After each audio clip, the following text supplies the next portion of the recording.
continued story of Terran, the assistant pig-keeper. I'm glad you stayed to listen. Now sit round, as Papa Bear reads a story. Chapter 15.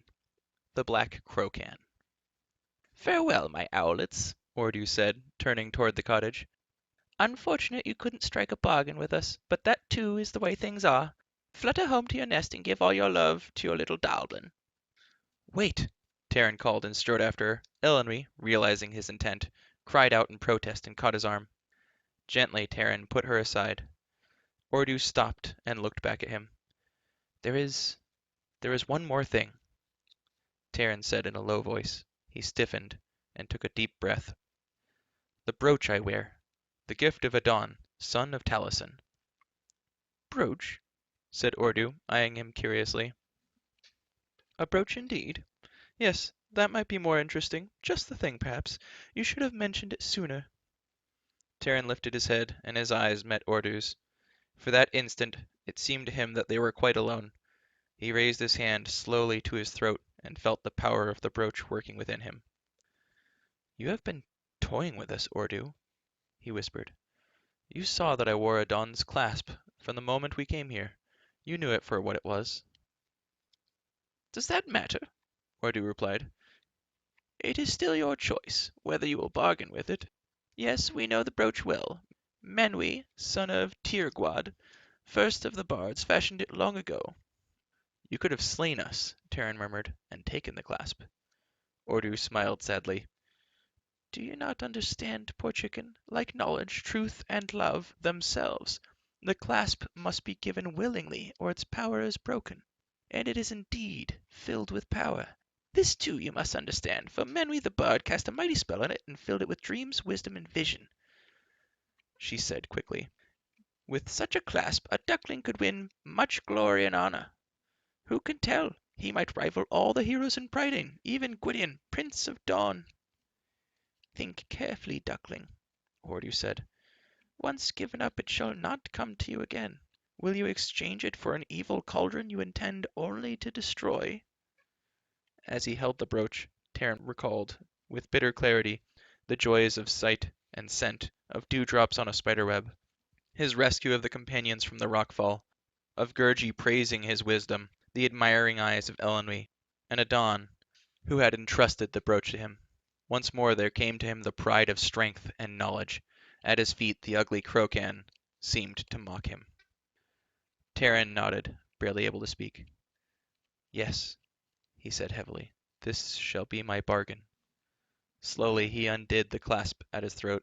As he dropped the bit of iron into Ordu's outstretched hand, it was as though a light flickered and died in his heart, and he nearly cried out with the anguish of it.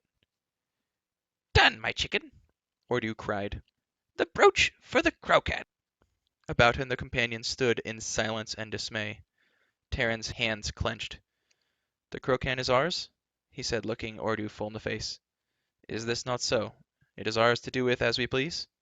"Why, of course, dear fledgling," Ordu said. "We never break a bargain. It is yours entirely, no question of it." In your stables, Terran said, I saw hammers and iron bars. Will you grant us the use of them? Or, he added bitterly, must we pay still another price? "Use them by all means," replied Ordu. "We'll count that as part of the bargain, for you are a bold chicken, we must admit." Terran led the companions to the stable, and there he paused. I understand what you are all trying to do, he said quietly, taking their hands in turn.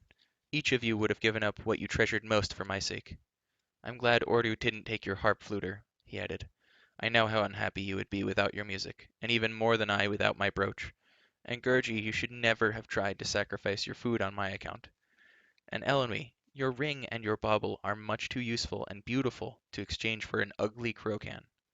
All of these things, Terran said, are doubly precious now, and so are you, the best of true comrades. He seized a heavy hammer that was leaning against the wall. Come now, friends, we have a task to finish. Armed with iron bars and sledges, the companions hurried back to the cottage, and, while the enchantresses looked on curiously, Terran raised his hammer. With all his strength he brought it down on the crocan. The hammer rebounded. The cauldron rang like a deep bell of doom, but remained undented. With a cry of anger, Terence struck again. The bard and Elenwy added a fury of blows, while Gurgi belaboured the cauldron with an iron bar. Despite their efforts, the cauldron showed not the slightest damage. Drenched and exhausted, Terran leaned on his hammer and wiped his streaming face. You should have told us, my goslings, what you intended, Ordu called. You can't do that to the Crocan, you know. The cauldron belongs to us, retorted Elenwy. Terran has more than paid for it. It's our business if we want to smash it. Well, naturally, replied Ordu, and you're quite welcome to hammer and kick it from now until the birds start nesting again. But, my silly goslings, you'll never destroy the Crocan that way. Goodness no, you're going about it all wrong. Gurgi, about to crawl inside the Crocan and attack it from within, stopped to listen while Ordu continued. Since the Crocan is yours, she said, you're entitled to know how to dispose of it. There's only one way, though very simple and neat it is. Then tell us, Terran cried, so that we may put an end to the evil thing. A living person must climb into it, Ordu said. When he or she does, the Crocan will shatter. But, she added, there is only one disagreeable portion about that. The poor duckling who climbs in will never climb out again alive. With a yelp of terror, Gurgi sprang from the cauldron and scuttled to a safe distance, where he furiously brandished his iron bar and shook his fist at the Crocan. Yes, said Ordu with a smile, that's the way of it. The Crocan only cost you a brooch, but it will cost you a life to destroy it. Not only that, but whoever gives up his life to the Crocan must give it willingly, knowing full well what he does. And now, my chickens, she went on, we must say farewell. Really, this time. Orgok is dreadfully sleepy. You had us up so early, you know. Farewell, farewell. She waved a hand and, with the other enchantresses, turned to enter the cottage. Stop! Terran shouted. Tell us there is no other way. He ran to the doorway. Ordu's head popped out for an instant. None whatever, my chicken, she said, and for the first time there was a hint of pity in her voice. The door snapped shut in Terran's face. He pounded in vain. No further reply came from the enchantresses, and even the window suddenly darkened with an impenetrable black fog. When Ordu and her friends say farewell, remarked the bard, they really mean it. I doubt we shall see them again. He brightened. And that's the most cheerful piece of news I've had this morning. Terran wearily dropped his hammer to the ground. Surely there must be something else we can do. Though we cannot destroy the Crocan, we dare not part with it. Hide it, suggested Fluter. Bury it. And I should say as soon as possible. You can be quite certain we won't find anyone eager to jump into the thing and break it for us. Terran shook his head. No, we cannot hide it. Sooner or later Auron would find it, and all our efforts would have been useless. Dulbin will know, he went on. He alone has the wisdom to deal with the cauldron. Gwydion himself planned to bring the Crocan to Caer Dulbin. Now that must be our task. Fluter nodded. I suppose that's the only safe thing. But it's a cumbersome beast. I don't see the four of us lugging it along some of those mountain trails. In front of the silent cottage the companions led out Luger and Melanlas and lashed the cauldron between the two steeds. Gurgi and Elenwy guided the heavily laden horses, while Terran and the bard walked one in front, one behind, to steady their Crocan. Though eager to be gone from Ordu's cottage, Terran did not dare venture all across the marshes of Morva again. Instead, he determined the companions would travel some distance from the edges of the swamp, keeping to solid ground and following a path, half circling the bog until they reached the moors. It's longer, Terran said, but the marshes are too treacherous. Last time Adon's brooch guided me. Now, he added with a sigh, I'm afraid I'd lead us to the same fate as the huntsman. That's rather a good idea, cried the bard. Not for us, he added quickly, for the Crocan. Sink the beastly pot in the quicksand. No, thank you, answered Elenwy. By the time we found quicksand, we'd be sinking along with the Crocan. If you're tired, we can change off and you can lead Melanlas. Not at all, not at all, grunted Fluter. It's not as heavy as all that. In fact, I find the exercise bracing, quite invigorating. A flam never flags. At this, a harp string snapped, but the bard gave it no heed, busy as he was in holding his side of the swaying cauldron. Terran trudged in silence, speaking only to call directions to Elenwy and Gurgi. They continued with few moments of rest throughout the day. Nevertheless, by sunset, Terran realized they had covered only a little distance and had barely reached the broad moorlands. He was aware too of his own fatigue, heavy as the Crocan itself, a weariness he had never noticed while he had worn Adon's brooch. They camped on an open heath, cold and barren, shrouded with mist drifting from the marshes of Morva. There they unroped the Crocan from the tired horses, and Gurgi brought out food from the wallet. After the meal, Fluter's spirits revived, though shivering in the chill and dampness. The bard put his harp to his shoulder and attempted to cheer the companions with a merry song. Terran, usually eager to listen to the bard's music, sat apart, gloomily watching the cauldron. After a time, Elenwy drew near and put her hand on his shoulder. "I realize it's no consolation to you," she said, "but if you look at it one way, you didn't give up a thing to the enchantresses, not really. You did exchange the clasp and everything that went along with it, but don't you see all those things came from the clasp itself? They weren't inside of you. I think," she added, "it would have been much worse giving up a summer day. That's part of you, I mean. I know I shouldn't want to give up a single one of mine, or even a winter day for the matter of that. So when you come right down to it, Ordu didn't take anything from you. Why, you're still yourself, and you can't deny that." "Yes," Terran answered. "I am still only an assistant pigkeeper. I should have known that anything else was too good to last." "That may be true," said Elenwy, "but as far as being an assistant pigkeeper is concerned, I think you're a perfectly marvelous one. Believe me, there's no question in my mind you're the best assistant pigkeeper in all Prydain. How many others there are, I'm sure I don't know, but that's besides the point, and I doubt a single one of them would have done what you did."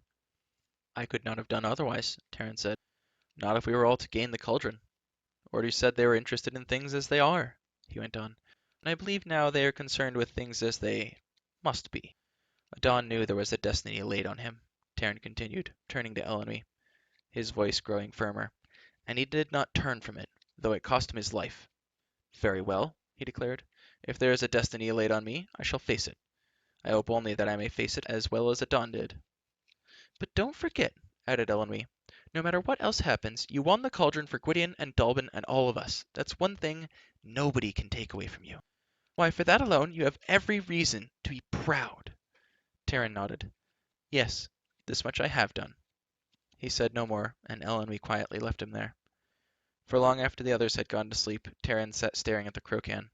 He thought carefully over all Elenwy had told him. His despair lightened a little, and pride stirred within him. Soon the cauldron would be in Gwydion's hands, and the long task ended. "This much have I done," Terran repeated to himself, and new strength budded in his heart.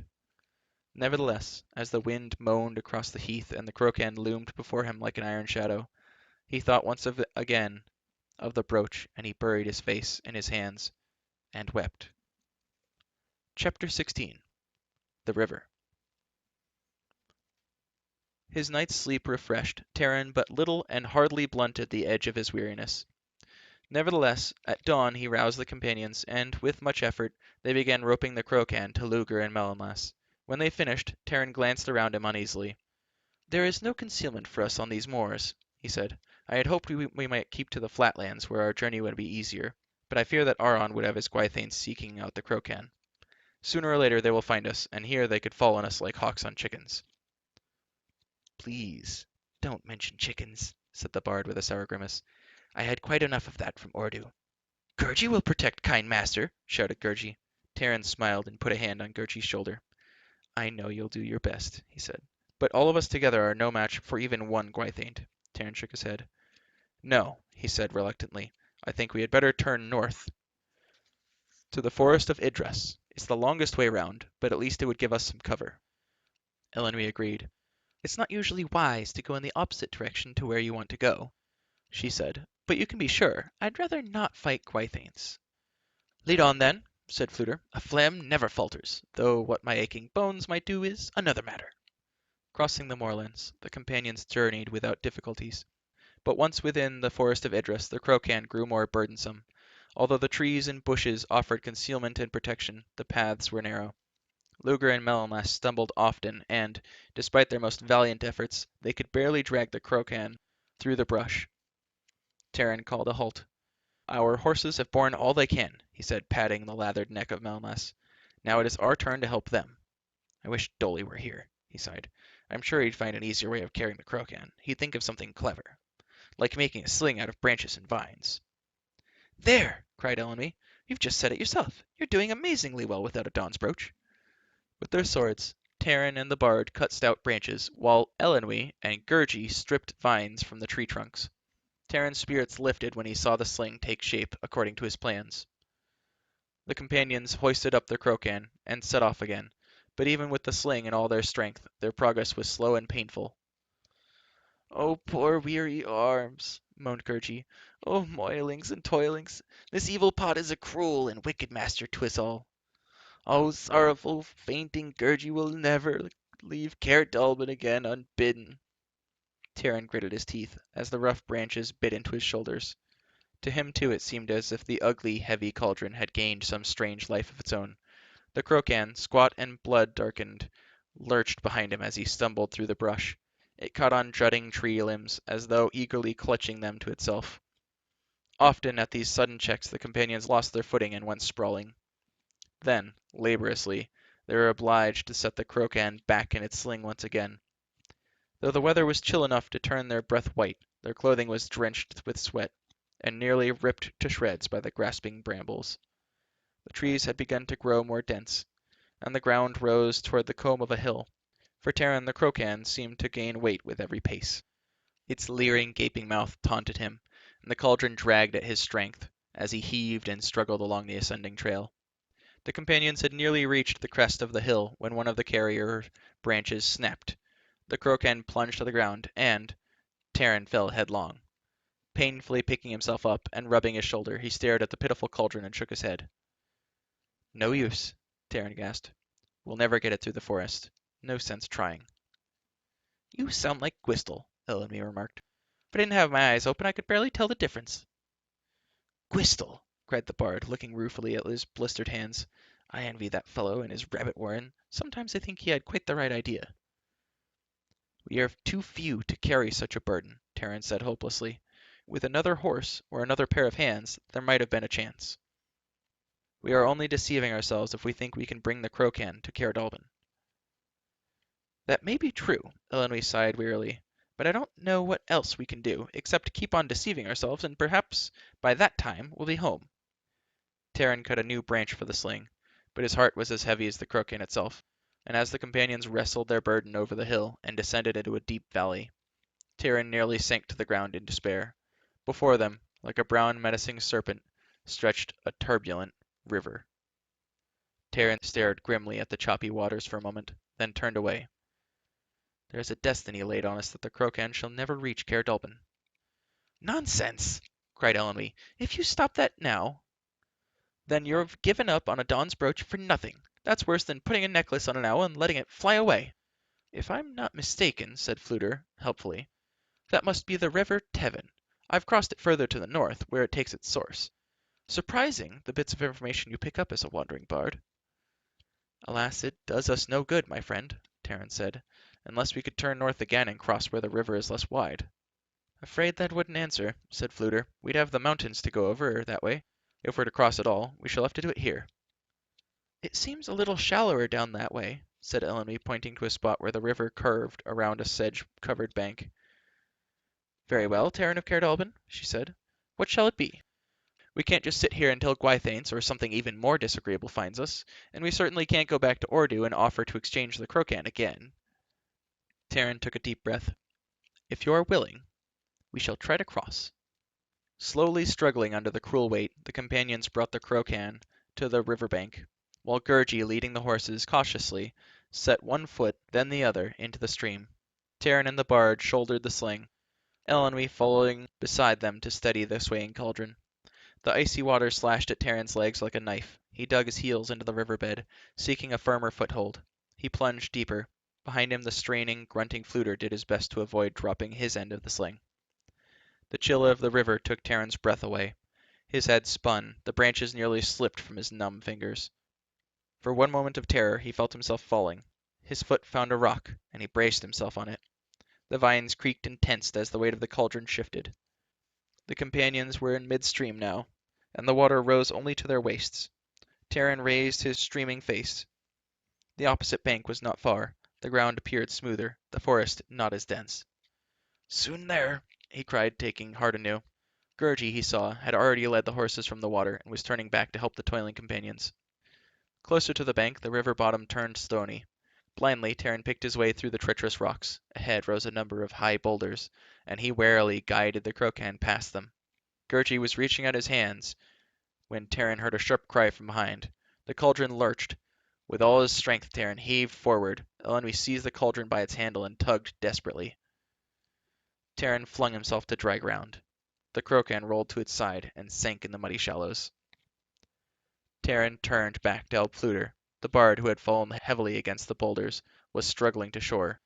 His face was white with pain. His right arm hung uselessly at his side. "Is it broken? Is it broken?" Fluter moaned as Terran and Elenwy hurried to lead him up the bank. "I'll be able to tell in a moment," Terran said, helping the stumbling bard to sit down and prop his back against an alder. He opened Fluter's cloak, slit the sleeve of the jacket, and carefully examined the damaged arm. Terran saw quickly that the bard's fall had not only been severe, but that one of the cauldron's legs had given him a deep gash in his side. "Yes," Terran said gravely, "I'm afraid it is." At this the bard set up a loud lament and bowed his head. "Terrible, terrible!" he groaned. "A flam is always cheerful, but this is too much to bear." "It was a bad accident," Elenwy said, trying to hide her concern. "But you mustn't take on so. It can be fixed. We'll bind it up." "Useless!" cried Fluter in despair. "It will never be the same. Oh, it is the fault of that beastly Crocan. The wretched thing struck at me deliberately. I'm sure of it." "You'll be all right, I promise you," Terran reassured the sorrowful bard. He tore several wide strips from the cloak. "Good as new in a little while," he added. "Of course you won't be able to move your arm until it's healed." "Arm?" cried Fluter. "It's not my arm that worries me, it's my harp." "Your harp is in better state than you are," said Elenwy, taking the bard's instrument from his shoulder and putting it in his lap. "Great Belin, but you gave me a shock," Fluter said, caressing the harp with his free hand. "Arms. Naturally. They heal themselves with no trouble at all. I've had dozens broken. Yes. Well, that is to say I snapped my wrist once during a little sword play. In any case, I have two arms, but only one harp." The bard heaved an immense sigh of relief. "Indeed, I feel better already." Despite Fluter's brave grin, Terran saw the bard was suffering more than he chose to admit. Quickly and gently Terran finished making a splint and winding the strips about it. Then brought herbs from Luger's saddlebag. "Chew these," he told Fluter. "They will ease your pain, and you'd better stay perfectly still for a while." "Lie still?" cried the bard. "Not now. Of all times. We must fish that vile pot out of the river." Terran shook his head. "The three of us will try to raise it. With a broken arm, even a flam wouldn't be much help." "By no means!" cried Fluter. "A flam is always helpful." He struggled to raise himself from the ground, winced, and fell back again. Gasping with the pain of his exertion, he looked dolefully at his injury. Terran uncoiled the ropes, and, with Gurgey and Elenwy following, made his way to the shallows. The Crocan lay half submerged in the water. The current eddied around its gaping mouth, and the cauldron seemed to be muttering defiance. The sling, Terran saw, was undamaged, but the cauldron was caught firmly between the boulders. He looped a rope and cast it over a jutting leg. Directing Gurgey and Elenwy to pull when he signaled, he waded into the river, bent, and tried to thrust his shoulder under the cauldron. Gurgey and Elenwy hauled with all their strength. The Crocan did not move. Soaked to the skin, his hands numb, Terran wrestled vainly with the cauldron. Breathless, he staggered back to shore where he attached ropes to Luger and Melonlass. Once again, Terran returned to the icy stream. He shouted to Elenwy, who led the horses away from the river. The ropes tightened. The steeds labored. Terran heaved and tugged at the immovable Crocan. The bard had managed to regain his feet, and lent what effort he could. Gurgey and Elenwy took their places in the water beside Terran, but the Crocan resisted the force of all their muscles. In despair, Terran signaled for them to stop, heavy-hearted. The companions returned to the shore. "We shall camp here for the rest of the day," Terran said. "Tomorrow, when we have our strength back, we can try this again. There may be some other way of getting it out. I don't know. It is tightly wedged, and everything we do seems to make it worse." He looked toward the river, where the cauldron crouched, like a glowering beast of prey. "It is an evil thing," Terran said, "and has brought nothing but evil. Now at last I fear it has defeated us." He turned away. Behind him the bushes rustled. Terran spun around, his hand on his sword.